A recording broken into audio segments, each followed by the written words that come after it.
My name is Petros Masouridis. I'm the head of business development in Europe and a project manager in WaltR. Today we are an aerospace company. We are a spin-off of the CNES, the French space agency. And today I'm going to present one of our most advanced, I would say, and commercial services that was born through projects like this and came to life. 18 years. No, let's go here first then. So, as I was saying, WaltR is a spin-off of the French space agency that we were founded in 2018. We are a startup. We are around 25 people today. Maybe as long as I'm speaking, we have become 26 or something. We have offices in Paris, Nantes, and our headquarters are in Toulouse. And our DNA, as we like to say, is space data and remote measuring. We are a data as a service company, so basically we use satellites and ground imagery, and we provide data to our customers. We don't sell like hardware or infrastructure. And we offer air pollutant and greenhouse gas emission tracking services. The source of the issue, the source of the problem, as we like to say, we try to track it and monitor it so our customers act where it matters, our users, our partners. We operate in different markets, of course airports, but also ports, banks, smart cities. And today I'm glad to share an APU video. So basically, the auxiliary power unit, we have a system that tracks the usage and gases, and this video will help give you an overview before I start diving into some of the details. Sorry, it's in French, but it has subtitles and English titles.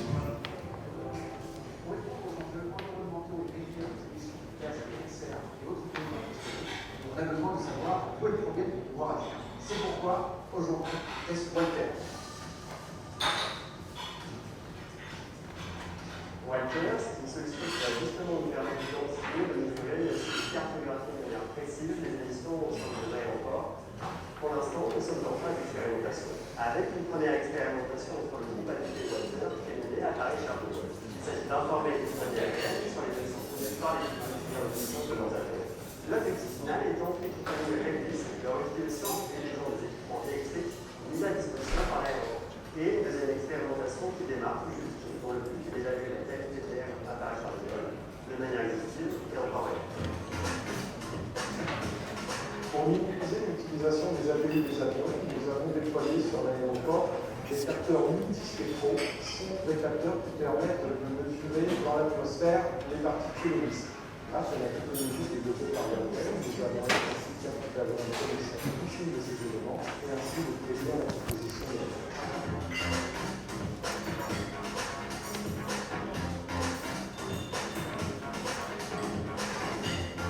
Nous sommes WaltR, une start-up française issue du CNES, Centre national des études spatiales. Nous sommes des pionniers dans la surveillance des émissions polluantes par imagerie sol et satellitaire.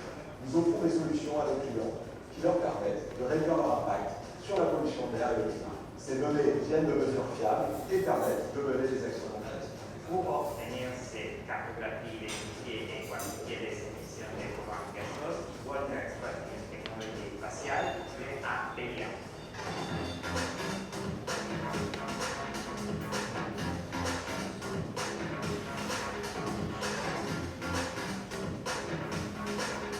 Avec cette technologie innovante, le groupe ADP actionne un levier supplémentaire de transformation de son modèle aéroportuaire pour réduire son empreinte environnementale. On peut agir de manière efficace sur nos émissions.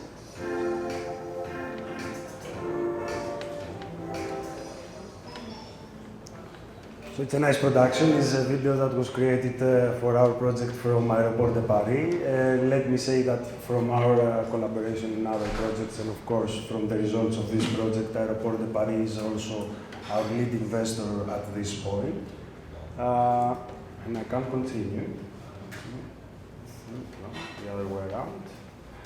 here. So the video gives a pretty nice overview, but some key findings, let's say, and this is unfortunately Google vs Microsoft that you see.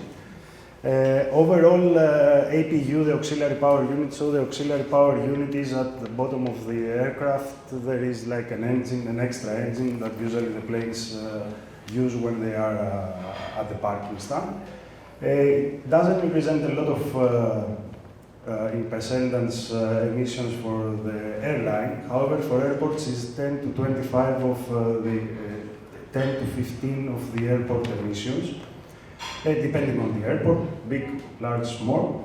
And reducing the APU usage has a quick and significant positive impact. So based on 2 years of measurements, of 10 approaches approximately, not 10 approaches, in 3 different airports, we have some key findings, learnings. One is that in average we could avoid 255 kilograms of CO2 emission per rotation, and reducing APU usage. The second learning is that airlines can, this is airport. Now in airlines, we can save an average of 80 kilograms fuel per rotation. 1 kilogram equals around €1, right? On the left of these slides, we want to highlight the CO2 emissions in tons of CO2 per year, based on the site of the airport. So for a small airport, we are talking about almost 13 kilotons of CO2 that could be avoided, and €4 million of savings in kerosene for airlines. This can go up to 16 million for a large airport. On the right, here, at the end of the day, no, on the left, on the right, yeah. Worldwide, this represents 4.5 million tons of avoidable CO2, just from the APU, right? This is equivalent to 1.2 million passengers flying from Paris to New York. If we go to Europe, the numbers is around 350,000 passengers flying from Paris to New York. Again, the wrong one. So the APU emission tracker is the first operational solution for APU monitoring that combines multispectral imaging and embedded AI. This imager is a patented technology developed by us, WaltR, and it's certified by ATT Air Lab. On the more practical side, the camera is installed on a lamppost or on a terminal in order to get a view of the rear of the parking stand, of the rear of the airport. It can monitor up to 8 parking stands with 1 camera. And it gives quantification of air quality and greenhouse gases.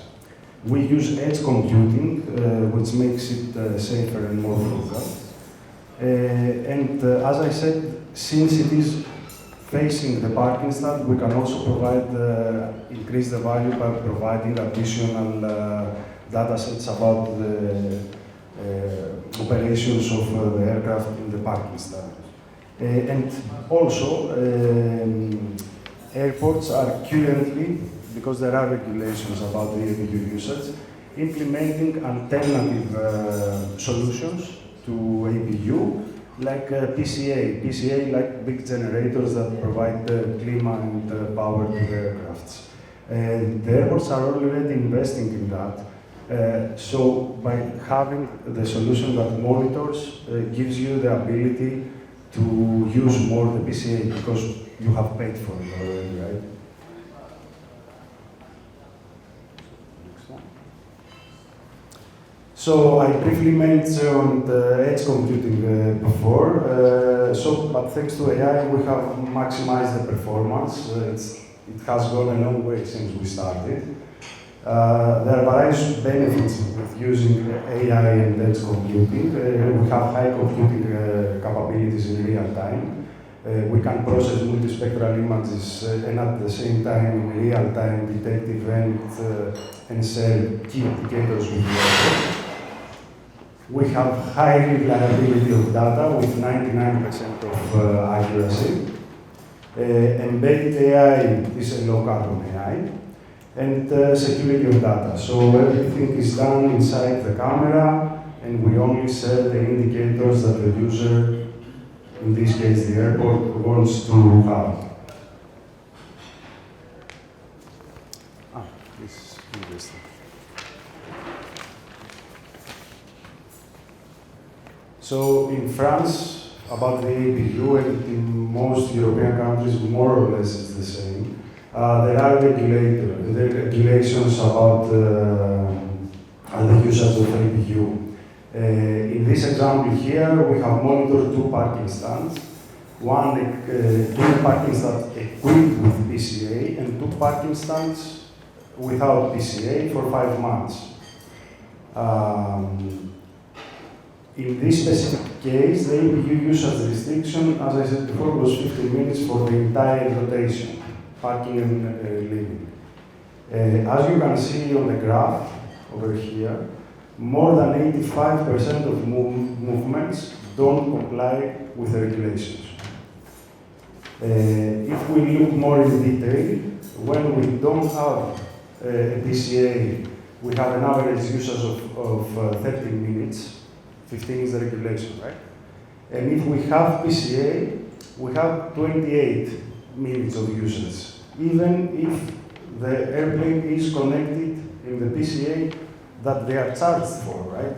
Yeah. So these 3 minutes means that you can avoid 12% of your yearly CO2 emissions.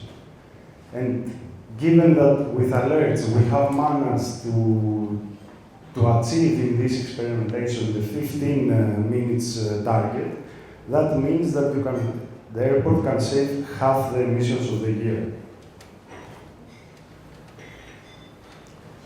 For the sake of efficiency, I will not say again the benefits that I would say to a group that I will try to sell. However, there are many, and they are mostly for airports. However, the key, I would say, conclusion is that this service, because it was created in projects and with steps as we see today, it is a win-win-win situation. Win because we sell it. The airports win because they increase the usage of existing investments like PCA, and they can charge the airline. And the airline win because what they will pay in terms of what they win is like a very small amount. So it goes well, especially when we say this to our customers. For this reason, so we are again, of course, going to phase 2 with Aéroport de Paris. We are already implementing, not a pilot exactly, but the second phase of the project together with a company with PCA in Charles de Gaulle. We have done a pilot in Vinci Airport, and they are waiting for the next budget to implement it because they need to procure also the PCA. And we have a contract for 3 years and 48 stands with Nice Airport. Of course, we are talking with a lot of other airports. And at this point, we are preparing a pilot phase with Schiphol to do the same. However, for engines, or for N-1 engine for taxi and other airport activities from the airport. That's it. Thank you very much.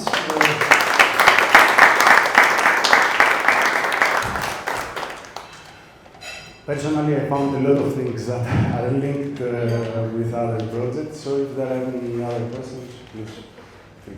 I think we have 2 questions. Go first. Quick question. I was waiting one. You were? You mentioned 85% doesn't adhere to the 15-minute Do you know the reason why they're not adhering to that 15? Because you said they're already positioned in places that have electrical and Yeah. Why are they not adhering? As we saw, there was a 3-minute difference between the ones that have alternative solution and the ones that doesn't. 3 minutes only. It was a nice one, it's huge. They already saw the benefits. However, this is the next step, and this is something that in the new phases and in the contract and in additional pilots, because it needs improvement, it needs more added value, even if it is at the commercial stage, is what airports are very interested.